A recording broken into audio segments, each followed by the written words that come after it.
Thank you. How are y'all? Yes, and WC. Give me a call. I didn't hear you.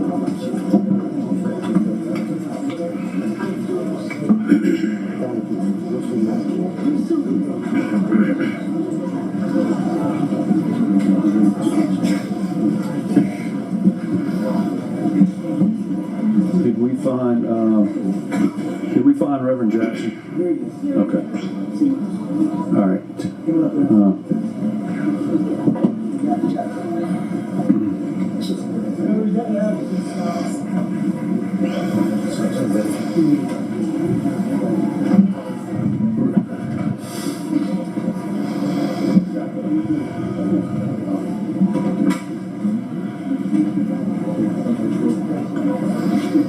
I'm not going to go forward until it's called. Reverend Jackson, you're from Shreveport? I am. All right, I'm going to take you. Did you fill out a green card? Yes. Okay, I'll try to find it.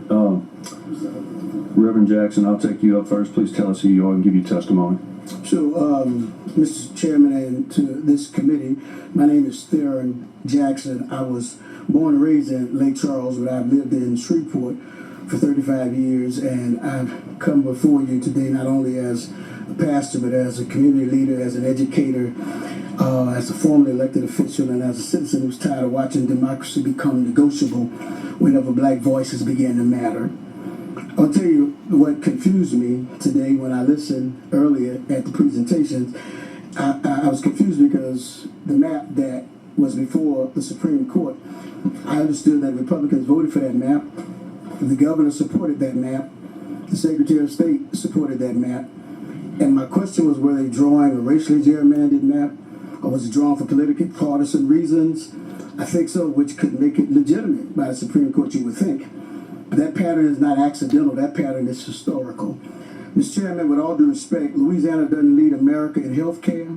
We don't lead America in education. We don't lead America in opportunity. We don't lead America in child well-being. And quite frankly, in many of those categories, we are dead last. But somehow, this legislature can move with lightning speed when the issue becomes limiting black political power. We can't move fast for poor children. We can't move fast for health care. We can't move fast for cancer in Cancer Alley. We can't move fast for failing schools. We can't move fast for rural hospitals. But when black representation is at stake, suddenly the exigency is at a level of urgency. The Speaker of the House of the United States, who used to represent me, the majority leader of the Republican Party in Congress, they both come from Louisiana. You serve in a majority white Republican Senate, down the hall from a majority white Republican House with the white Republican governor. And this state is near the bottom of the nation in nearly every quality of life metric that actually measures human flourishing. So the question before us is not whether Louisiana knows how to exercise power. The question is who benefits from that power. If this legislature fought poverty as hard as it fought black representation, Louisiana might rise from the bottom. Mr. Chairman, before I say anything else, I need to acknowledge something that ought to humble, I think, this entire room. I was not in this room. I was in the overflow room. But sitting there today were all 4 black congressmen elected to the state, from the state of Louisiana since slavery. Think about that.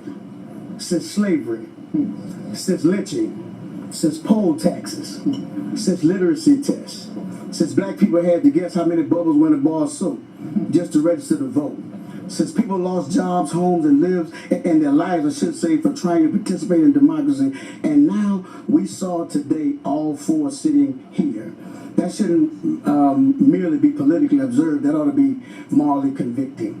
And yet at the very moment that we see that, Louisiana has finally begun to reflect more representative democracy. The machinery of power begins moving at a remarkable speed to redraw, reduce, and restrain that representation. It seems that some leaders have become more committed to maintaining the map than improving their state. Some leaders seem more concerned with keeping their seats than losing their integrity.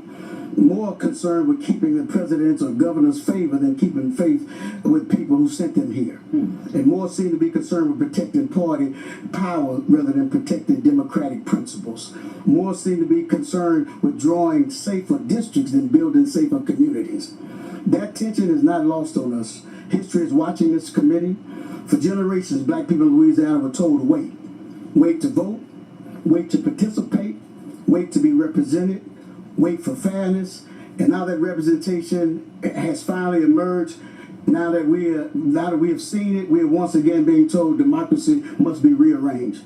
It literally took centuries to get the 4 black congressmen who were sitting at this table today, and it shouldn't take one special session to try to undo what generations suffered to build. Senator Jenkins, you're right. Every map drawn by the other guy who's happy that he got some black friends is gerrymandered for white Republicans, even though he encodes the terminology by using the code word traditional. Perhaps without understanding that we know that anytime you use the word traditional, you're signaling not y'all. And Senator Carter, you were right. DEI works well in the fields, whether they're cotton fields or football fields. But perhaps what troubled me the most today is I was in the other room, so I didn't get to see this. We were just watching on television screens, and I didn't know, from the overflow room, I couldn't tell who was on this committee, but I thought it was just 3 black senators.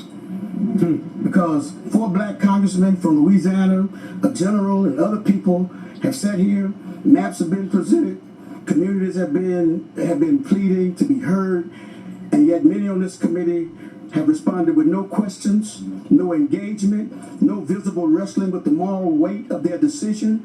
And Louisiana, I want you all to know, silence has a history too. Silence during segregation, silence during voter suppression, silence during unequal schools, silence while communities were poisoned, silence while black voters have been diluted, and silence, ladies and gentlemen, have never been neutral.